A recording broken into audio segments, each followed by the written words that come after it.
Au sommaire de cette édition, le chef de l'État a présidé ce matin la cérémonie d'ouverture de la 20e édition de la semaine du numérique. Cette édition se tient sous le thème « L'IA au cœur de la transformation digitale ». Le capitaine Ibrahim Traoré entend positionner le pays dans la sphère mondiale grâce au numérique, à suivre dans ce journal. Et puis, Coupe du Monde U17, les étalons cadets ont battu cet après-midi les U17 de l'Ouganda à l'issue des tirs au but. Les étalons U17 sont donc qualifiés pour les quarts de finale. Vous entendrez le coach Oscar Barraud dans ce journal. Mesdames et messieurs, bonsoir et bienvenue à ce rendez-vous consacré à l'actualité sur Savane TV.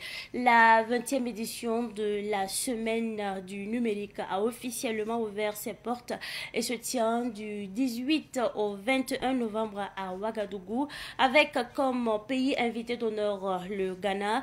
Cette année, l'intelligence artificielle est au cœur de l'édition. C'est le chef de l'État, le capitaine Ibrahim Traoré, qui a présidé la cérémonie d'ouverture ce matin. Retour justement sur cette cérémonie d'ouverture avec notre reporter Cynthia Zunglana. C'est le chef de l'État, le capitaine Ibrahim Traoré, qui a donné le coup d'envoi de cette 20e édition de la Semaine du numérique. Placée cette année sous le thème « L'intelligence artificielle au cœur de la transformation digitale », cette édition se déroule dans un contexte où le Burkina Faso accélère ses réformes pour renforcer sa souveraineté numérique. Dans son discours, le capitaine Ibrahim Traoré, chef de l'État, a souligné l'importance pour le pays de mieux tirer parti des opportunités offertes par l'intelligence artificielle. Ce 20e anniversaire doit être l'occasion de marquer aussi une pause, de faire le point de situation, de voir où est-ce que nous en sommes pour pouvoir nous projeter dans le futur. Si nous voulons aussi d'instruments de sécurité performants, nous n'avons pas le choix d'intégrer l'intelligence artificielle. Et je pense que c'est une occasion de pouvoir aussi informer beaucoup de jeunes sur ce que c'est que l'emploi judicieux de l'intelligence artificielle, de prendre des exemples concrets. L'analyse de certaines données a besoin forcément d'intelligence artificielle pour aller très vite et être très concret. Bien que nous parlons des bienfaits de l'intelligence artificielle, je vous enjoins de commencer la sensibilisation également de la jeunesse sur les méfaits de l'intelligence artificielle. L'intelligence artificielle est un outil qui doit nous permettre d'avancer, mais pas un outil qui doit désorienter la jeunesse. Il faut l'employer à bon escient. Dans la continuité des orientations données par le président du Faso, le capitaine Ibrahim Traoré, la ministre en charge de la transition digitale pour sa part, a pris l'engagement au nom des acteurs de l'écosystème numérique de développer des solutions d'intelligence artificielle made in Burkina, adaptées aux besoins et aux réalités du pays. Notre démarche est claire. Nous ne voulons pas d'une IA importée qui renforcera notre dépendance et détruira nos chaînes de valeur. Nous ambitionnons de mettre en place une IA qui nous ressemble, alignée sur nos priorités, conçue suivant nos besoins et adaptée à nos réalités. Cette IA sera l'allié qui nous permettra de faire des avancées significatives dans notre quête d'une souveraineté totale. Camarade président du Faso, je me permets de prendre l'engagement au nom des acteurs de l'écosystème numérique que nous travaillerons à être pleinement ces acteurs qui créeront nos propres outils IA. Je peux prendre cet engagement au regard des initiatives déjà en cours, sous vos autres orientations et votre impulsion, lesquelles attestent de notre capacité à réussir. Vos orientations, camarades présidents, ont bien été entendues, bien prises et guident nos actions. Notre IA aura un visage profondément humain. Loin de se substituer à l'humain, elle aidera à se perfectionner. Elle ne saurait l'avilir, mais lui offrira au contraire les moyens de sa pleine émancipation. La 20e édition de la Semaine du numérique se tient du 18 au 21 novembre au Siaou. Le Ghana est le pays invité d'honneur de l'édition 2025 et les pays frères de l'AES que sont le Mali et le Niger sont les pays invités spéciaux. Après donc ce reportage sur la semaine du numérique, nous parlons cette fois-ci des producteurs de tomates qui ont tenu ce matin à Lumbila une rencontre de concertation sur l'attitude de la coopérative en Wensongda. Cette rencontre vise justement à faciliter une prise de décision entre producteurs face aux différends avec la dite coopérative. C'est un reportage signé Yakuba Witrango. Venus de plusieurs localités du Burkina Faso, notamment de Yako, de Bassi-Tenga, de Koudougou, de Manga et de Dakola, à la frontière entre le Burkina Faso et le Ghana, des producteurs de tomates ont tenu un cadre de concertation et de prise de décision face à l'attitude de la coopérative Wensongda. Aujourd'hui, nous sommes venus pour se voir, on va trouver une solution. On va chercher une solution pour pouvoir vendre nos tomates là. Sinon, ce n'est pas facile avec nous. Ça veut dire que le fois passé, on a entendu qu'il y a des camions qui sont venus pour enlever nos tomates là. Et puis, il y a des gens qui sont sortis, bloquer les camions là, et puis les jeter et d'autres camions, ils sont repartis vides. Avant d'aller les véhicules, ils nous a même pas informé quelque chose. C'est un bon matin qu'ils sont réveillés, et puis on a trouvé qu'ils ont commencé à bloquer les camions là. Sinon, on ne savait même pas. Selon les producteurs, l'action de la coopérative Wensongda a freiné leur activité de vente de tomates qui sont déjà mûres. Toutes les cultivateurs sont en train de pleurer parce qu'on a rejeté les camions. Mais c'est à propos des caisses là. À propos des caisses là, ils ont dit que c'est une caisse qu'on doit acheter à Ouagadougou ou au Ghana. Or pourtant les Ghanéens, il y en a qui vendent au Koumassi, il y en a qui vendent à Accra. On ne peut pas vendre avec le même caisse. On ne peut pas vendre avec. Il y a une caisse de carton, il y a une caisse il y a le gros caisse, il y a le demi. Nous voulons négocier, on va laisser, les Ghanéens vont rentrer, acheter nos tomates puisque ça ne se gâte pas. Sinon, ce n'est pas facile avec nous. Dans le brousse là, chacun a fait son possible pour aller cultiver. Mais s'il y a des gens qui sont bloqués ça, puisqu'on ne cultive pas, puisqu'on ne vend pas, on va faire comment pour payer les enfants avec les choses qu'on a estimées là-bas. Là. Donc c'est un peu compliqué avec nous. Donc nous sommes venus pour voir comment on va faire, puisque les Ghanéens viennent. On va partir là-bas où on va les appeler, on va les rembourser les taxes qu'on les a almané le fois passé.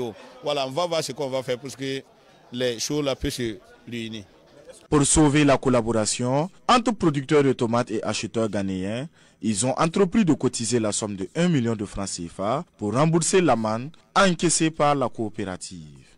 Les producteurs de tomates avaient déjà tenu une première manifestation de protestation et de dénonciation le 13 novembre dernier à Lumbila. Eh bien, excellence scolaire, on en parle également dans l'actualité de ce soir. Des élèves et le corps enseignant de la province du Bazega étaient justement à l'honneur ce vendredi 14 novembre 2025. L'excellence a donc été célébrée à travers une journée placée sous le thème « Culture de l'excellence scolaire et du patriotisme pour un développement endogène » dans le Bazega. On fait le point avec Joël Lapercouma. A permis de reconnaître le mérite dans 3 niveaux d'enseignement. L'éducation préscolaire, le primaire et le non formel. Des récompenses ont été décernées aux élèves et enseignants qui se sont distingués par leur engagement et leurs résultats. Les prix allaient de vélo à des sacs scolaires, en passant par des lettres de félicitations et bien d'autres. Un honneur qui nous demande à travailler plus.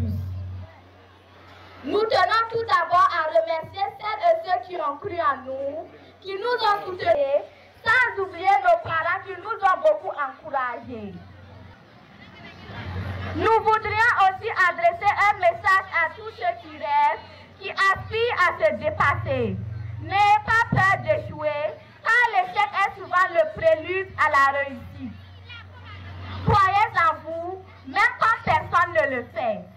L'excellence n'est pas un don, c'est une conquête. Aristide Compaoré et Lucien Likema expriment leur satisfaction. Disons que je suis vraiment ému de joie, je suis content. Si l'autorité, en tout cas, arrive à reconnaître notre mérite, on ne peut qu'être content. Nous sommes vraiment contents. Nous rendons grâce à Dieu pour cette santé qu'il nous a donné de pouvoir terminer l'année en beauté. Nous avons présenté 69 élèves, 69 candidats et tous les 69 ont été admis, donc nous avons fait 100%. On a présenté 81 élèves et parmi ces 81, on a eu 80 admis, soit un taux de 98,77%. Le secret de notre école, c'est le travail d'équipe. Voilà. Et vraiment, je ne saurais comment remercier mes collègues, mes encadreurs. L'appel que j'ai envers mes collègues, c'est un don de soi. Il faut avoir l'amour des élèves et l'amour même du travail. Pour le directeur provincial de l'éducation préscolaire, primaire et non formelle du Bazéga, Claude Ouedraogo, la province est illustrée avec 90,91% comme taux de réussite au CEP, contre 85,46% en 2024. Pour les examens professionnels des enseignants, les taux de réussite vont de 94,44% à 100%.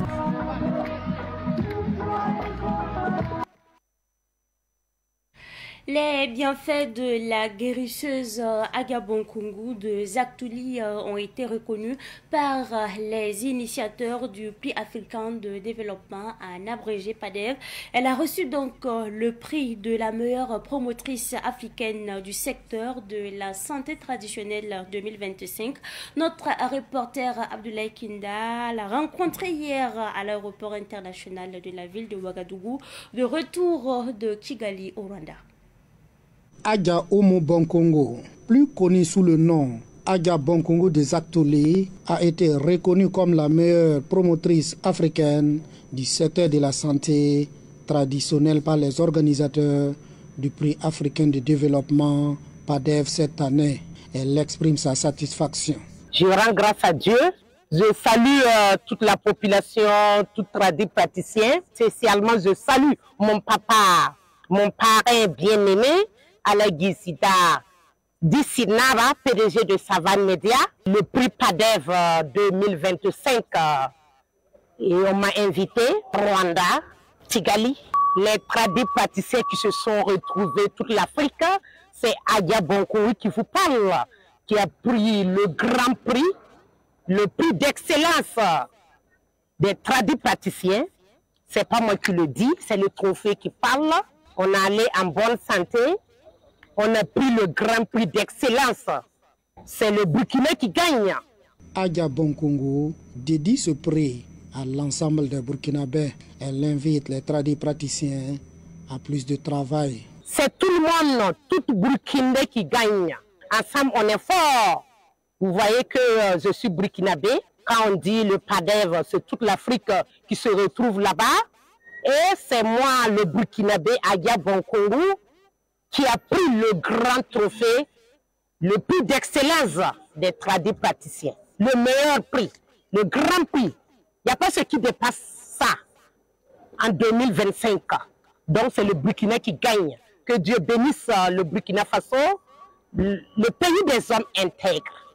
Et mon message est que tout tradit praticien qui est dans son lieu, il n'a qu'à être droit, il n'a qu'à être le droit chemin. Si tu fais le bien, Dieu t'élève. Il faut être un rassembleur. Tu vas voir que Dieu va accomplir tes désirs. Que Dieu bénisse le Burkina Faso, le pays des hommes intègres. Notons que c'est le week-end écoulé que ce prix PADEV de la meilleure promotrice africaine du secteur de la santé traditionnelle a été attribué à Adja Bonkongo à Kigali au Rwanda. 2 semaines après la clôture de la foire commémorative du double anniversaire de Savane Média, la direction générale traduit ses sincères remerciements à ses partenaires et au public. Le directeur général du groupe, au nom de son personnel, salue en tout cas la mobilisation des auditeurs et téléspectateurs ainsi que tous les partenaires qui ont fait de cette commémoration une réussite.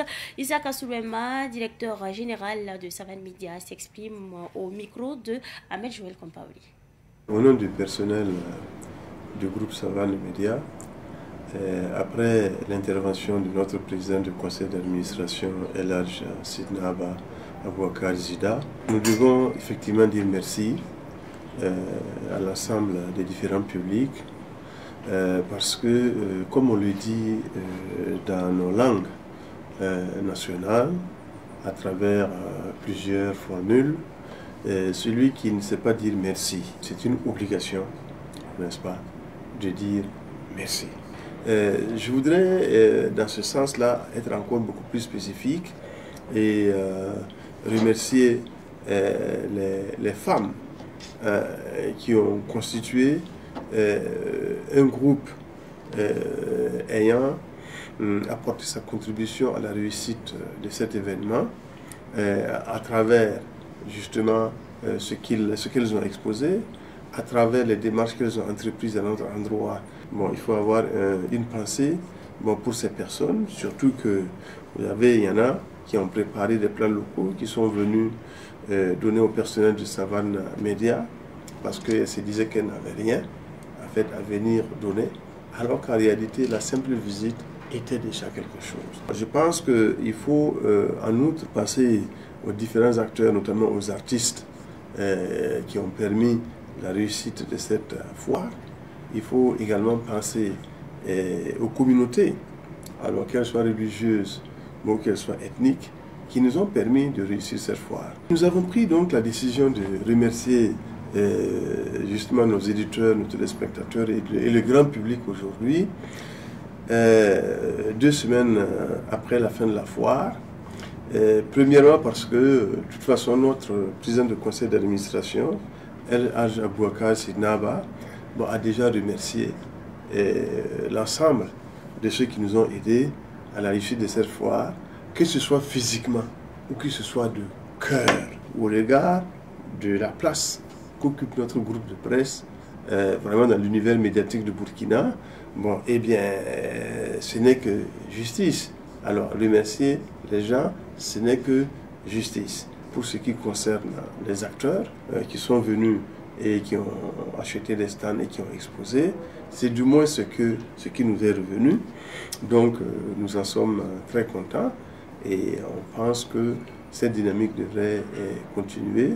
Nous autres, nous leur disons merci, mais nous nous adossons au coq qui, chaque matin, il leur plaise d'accepter que le coq soit notre porte-parole pour dire à chaque matin merci. Donc, quand ils entendront le coq chanter, qu'ils sachent que c'est nous qui leur disons merci.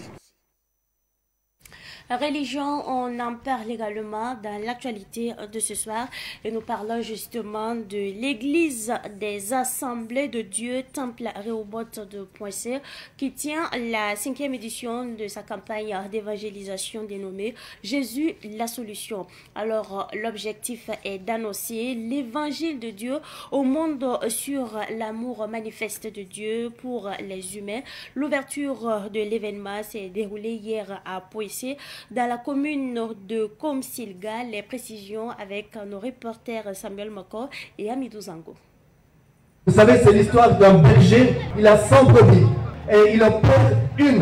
Il va laisser les 99 autres parce qu'il doit aller chercher celle qui est... Ce sont là toutes les raisons de la tenue de cette campagne d'évangélisation Jésus la solution.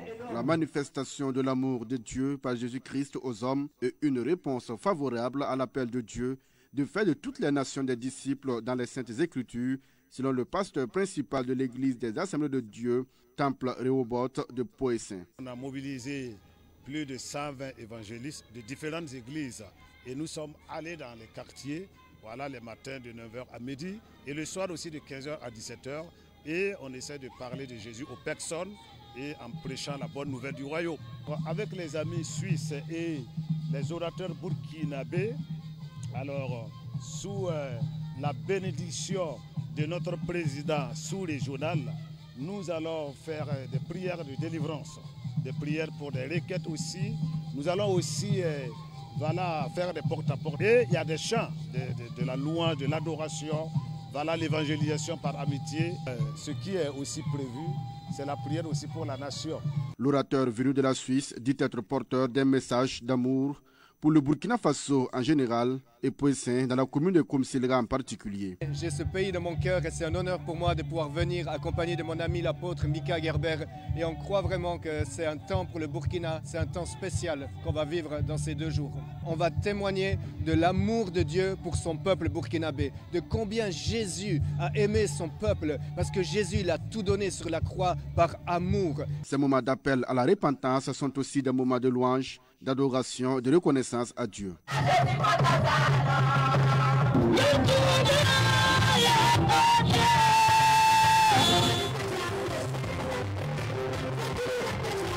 Le président de la sous-région Bogodogo Sud et des églises des Assemblées de Dieu du Burkina et son bureau ont exprimé leur soutien au docteur Issa Tassembedo et son église et ont invité la population de Poissin à faire le déplacement sur les sites. Pour la région de Bogodogo et particulièrement la sous-région de Bogodogo Sud est vraiment, je pourrais dire, une occasion d'inviter tous les habitants de la sous-région de Bogodogo Sud, ceux-là qui n'ont pas encore entendu ou reçu Jésus, à venir le recevoir comme sauveur et Seigneur. Cette campagne d'évangélisation Jésus la solution s'est étalée sur 2 jours et s'est déroulée au terrain en face de l'église AD Temple Robot de Poissin dans la commune de Komsilga.